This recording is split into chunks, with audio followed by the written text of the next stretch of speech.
Привет! Меня зовут Воронкова Юля, я очень люблю сладкое и не люблю полнеть.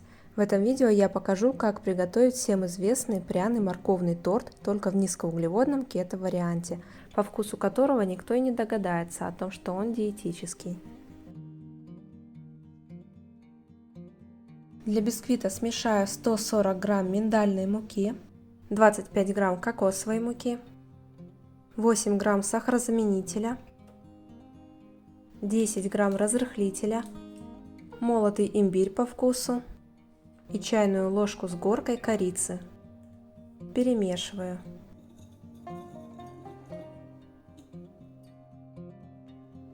Три яйца взбиваю до пышной пены.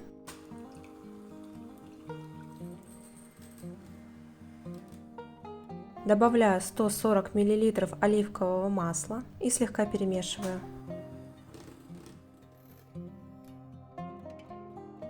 Туда же добавляю 250 грамм натертой на мелкой терке и отжатой морковки. И забыла сразу добавить цедру одного апельсина. Снова перемешиваю.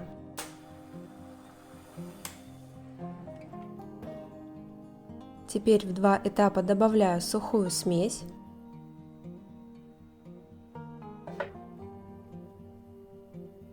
И тщательно перемешиваю миксером на медленной скорости.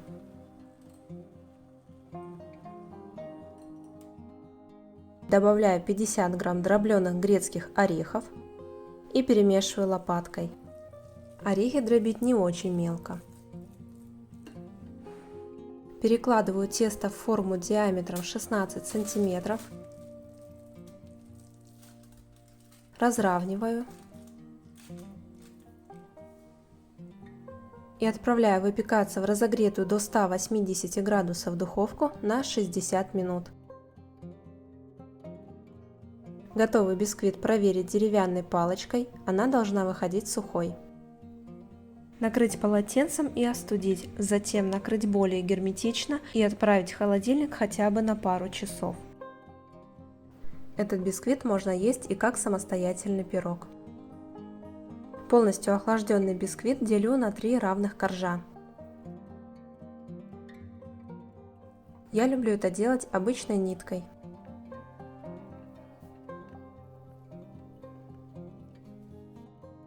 Верхушка не нужна.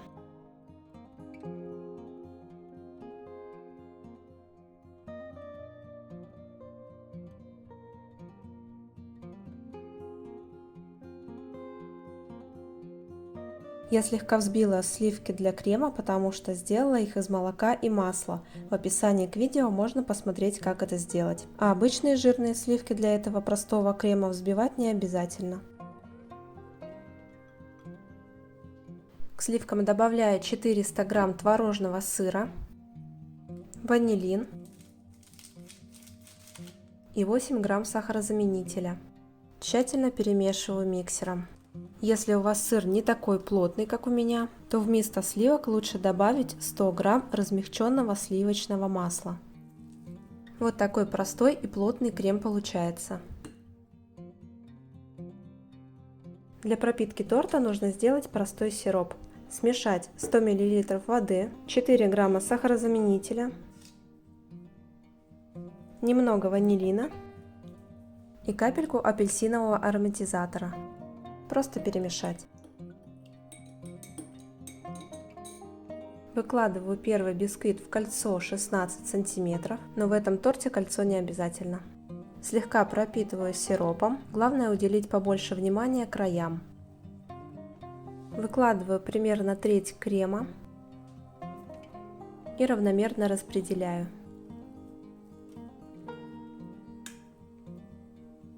Точно так же повторяю и второй слой: бисквит, сироп, крем. Выкладываю третий бисквит и хорошенько его прижимаю. Затем точно так же пропитываю и выкладываю половину от оставшегося крема. Должно остаться немного крема для обмазки. Готовый торт поставить в холодильник минимум на 6 часов. У меня торт простоял ночь в холодильнике. Обмазываю его оставшимся кремом и слегка выравниваю. Сверху посыпаю корицей и не очень оригинально украшаю орешками, чтобы он немного отличался от моего низкокалорийного морковного торта, который можно посмотреть по ссылке сверху.